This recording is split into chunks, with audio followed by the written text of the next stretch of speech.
Imaginez une pièce, disons votre chambre. Maintenant, remplissez-la de billets de 100 dollars. Pas seulement sur le lit, non, du sol au plafond. Vous ne pouvez plus ouvrir la porte. Pour Pablo Escobar, quand il est au sommet de sa puissance, en 1989, ce n'est pas juste un fantasme de riche, c'est un réel cauchemar logistique. On connaît tous l'image du baron de la drogue, qui a été largement romantisée par la série Netflix. On se souvient des bombes, des violences et des plus de 4000 morts, mais on oublie souvent l'arme la plus puissante du cartel de Medellín, le stylo à billes de Roberto. Roberto, c'est qui? C'est le frère aîné, le comptable. Sa mission? Oh, pas grand-chose, juste gérer un flux de revenus estimé à 60 millions de dollars par jour. À ce niveau-là, on ne parle même plus de profit, on parle de gestion de masse physique. Aujourd'hui, nous allons plonger dans les registres de l'absurde. Là où on dépense 2500 dollars par mois uniquement en... Non, je vous le dis pas encore. Et où l'on accepte, avec un petit haussement d'épaule, de perdre 1 milliard, 2 milliards, 3 milliards, juste parce que les rats les mangent. La comptabilité tisse le fil de notre mémoire, et si les chiffres pouvaient parler, que nous diraient-ils? Eh bien, aujourd'hui, les chiffres nous racontent le bilan financier du cartel de Medellín. Pour comprendre le chaos, il faut revenir à la base technique. Toute entreprise légale repose sur la comptabilité d'engagement. On enregistre les créances et les dettes dès qu'elles naissent. Mais le cartel, lui, c'est pas une entreprise légale. Donc, c'est la comptabilité de caisse, le cash accounting, où seul le liquide compte, qui va prévaloir.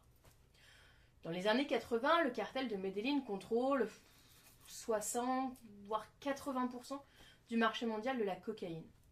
L'argent va arriver majoritairement des États-Unis sous forme de billets de 5, 10, 20 dollars. C'est ce qu'on va appeler la fongibilité de la monnaie.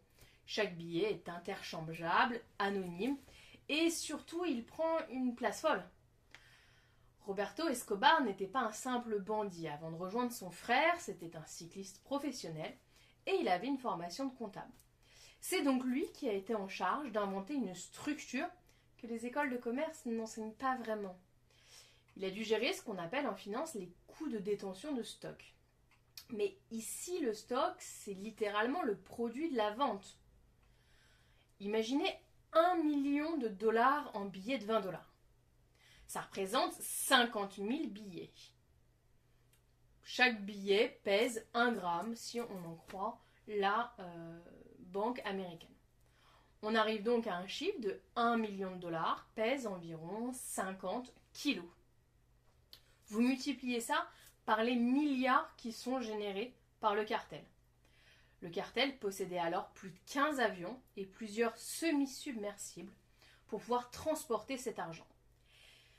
Alors, le défi n'était pas forcément de faire entrer la drogue, c'était surtout de la faire sortir l'argent des États-Unis pour le rapatrier en Colombie. Sans, bien sûr, que l'IRS, le fisc américain, ne s'en aperçoive. Et c'est ici que va y avoir une technique un peu particulière. Ils vont investir dans leurs propres avions, leurs propres îles, sur lesquelles ils vont faire construire des aéroports, pour pouvoir sortir eux-mêmes par avion l'argent du pays. Mais une fois l'argent en Colombie, le problème devient un problème d'espace. C'est assez difficile, vous imaginez bien, de se pointer à la banque de Medellín, même si c'est la deuxième plus grande ville du pays, et de dire « Bonjour, je voudrais déposer 500 millions de dollars, s'il vous plaît ». Évidemment, toutes les alarmes de la planète, même dans un pays aussi corrompu que la Colombie à l'époque, vont sonner. Donc, Roberto va organiser le système des caletas. Ce sont des caches. En effet, les Escobar achetaient des propriétés, des tonnes de propriétés. Et ils cachaient de l'argent partout dans ces propriétés.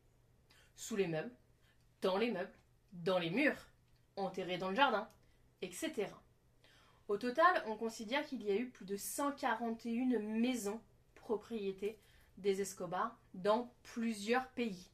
aux États-Unis, notamment à Miami, au Mexique, et évidemment la majorité est en Colombie. À un moment donné de sa vie, il a même eu son propre zoo. Bon, évidemment, stocker des billets en papier va poser des problèmes. Et l'un des problèmes majeurs, c'est assez connu comme fun fact, ce sont les rats. Les rongeurs s'introduisaient dans les murs et les entrepôts, et c'était pas le goût de l'argent qui les intéressait, mais le fait de déchiqueter les billets pour en faire des petits nids tout douillets. Un autre des problèmes, ça va être l'humidité. Vous imaginez la jungle colombienne, avec du papier, et ben les billets moisissaient et devenaient totalement inutilisables. Ou encore tout simplement l'oubli. Ça c'est le plus fascinant pour moi. Avec des centaines de caches, ça paraît pourtant logique. Le risque d'erreur humaine, il est totalement compréhensible. Si le gardien d'une cache était tué lors d'un raid ou d'un règlement de compte, l'emplacement exact du trésor disparaissait avec lui. En 2020, l'un des neveux de Pablo Escobar a encore retrouvé des liasses de billets cachés dans les murs d'un appartement dont il a hérité. Et donc c'est là qu'on va introduire un concept comptable crucial, la provision pour dépréciation d'actifs. Dans une entreprise normale, on va prévoir qu'une machine va s'user par exemple, ou qu'un stock de denrées périssables risque effectivement de pourrir. Ici, Roberto aussi allait devoir prévoir que son argent allait pourrir ou être mangé littéralement par des rats. Dans son livre, parce que oui, il a écrit un livre qui s'intitule The Accountant Story Inside the Violent World of the Medellin Cartel, en français, l'histoire du comptable à l'intérieur d'un monde violent, le cartel Medellin. Il l'écrit noir sur blanc. Ils passaient en perte environ 10% de leur fortune chaque année. 10% de leur fortune, c'est quand même entre 2 et 3 milliards de dollars par an, juste parce que des billets ont été mangés, ont moisi ou ont été oubliés, égarés, perdus. Pour mettre un petit peu encore ce chiffre en perspective, à l'époque, c'est plus que le bénéfice net de la plupart des entreprises du Fortune 500. Donc perdre 2 milliards à cause des rats, normalement c'est une catastrophe. Pour eux, c'est une simple charge d'exploitation assez acceptable. Un autre point dans la gestion d'une telle quantité de billets, c'est tout simplement la gestion des fournitures de bureau. Et il existe un chiffre qui tourne quand même souvent dans les documentaires, c'est que le cartel dépensait 2500 dollars par mois en élastique. À première vue, ça paraît un petit peu drôle, mais en fait, c'est un peu cohérent. Vous imaginez bien que des tels volumes de billets, c'est compliqué à compter. Et en fait, on va changer d'unité de mesure. On va arrêter de compter les billets, il y en a trop. D'accord ? On va faire de la métrologie. C'est-à-dire qu'on va peser les liasses. Et donc l'élastique devient le garant de l'unité de compte. Une brique de billets pesait X grammes et c'était scellé par un élastique. Pour un expert comptable, c'est ce qu'on appelle un indicateur de volume. Et au final, si Roberto voit la facture d'élastique baisser, il sait d'avance que le volume des ventes aux USA a baissé. Il n'a même pas besoin d'avoir compté l'argent. Mais bon, accumuler du cash, c'est bien, mais ça ne sert à rien si vous ne pouvez pas le transformer en actif légitime. Et c'est là que Roberto, il devient vraiment créatif en comptabilité. Il va passer de la comptabilité de caisse à la comptabilité de dissimulation. Et le cartel va investir dans des centaines d'entreprises de façade. Des flottes de taxis, des fermes de fleurs. Oui, il paraît que c'est très pratique pour cacher l'odeur de la cocaïne. L'immobilier de luxe, évidemment, jusqu'à la prison, la fameuse cathédrale, qui a été la résidence finale de Pablo Escobar. Et l'astuce comptable est assez classique, c'est ce qu'on appelle le schtroumpfage, le smurfing. On divise de grosses sommes en milliers de petits dépôts bancaires, effectués par des centaines de complices, qu'on paye plutôt bien au passage, pour passer sous le seuil de déclaration et donc sous le seuil de détection des banques. Mais bon, il y a un petit climax, un petit moment pivot quand même. C'est quand la comptabilité va se retourner contre eux comme à peu près à chaque fois dans les activités illégales. En 89, Forbes, le magazine Forbes, va classer Pablo Escobar comme étant la 7e fortune mondiale. Et comment est-ce qu'un magazine comme ça peut savoir ça? Grâce au flux transfrontalier. Parce que la faille de tout système occulte, c'est la double entrée. Vous pouvez cacher vos dollars en Colombie.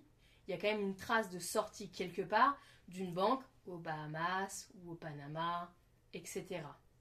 Et les autorités américaines ont utilisé ce qu'on appelle la forensic accounting, la comptabilité médico-légale.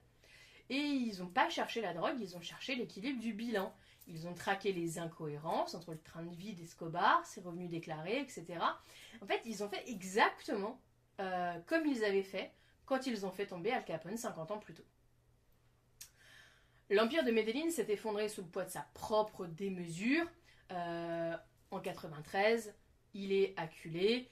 Pablo Escobar va se rendre et Roberto Escobar aussi.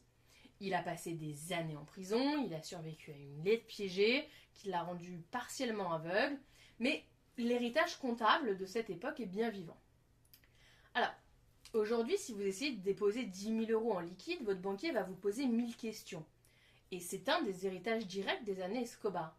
Le monde de la finance a créé des protocoles comme le KYC, Know Your Customer, et les lois anti-blanchiment, AML.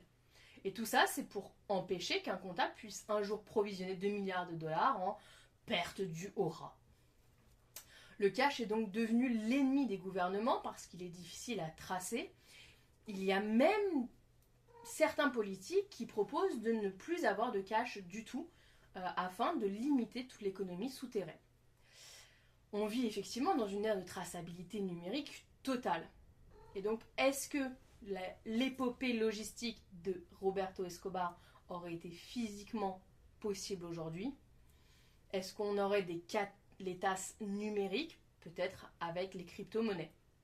Enfin, que retenir de cette histoire, c'est que derrière chaque empire, même les plus violents et les plus criminels, il y a toujours un homme avec une calculatrice qui va essayer de dompter le chaos et parfois il a même des élastiques.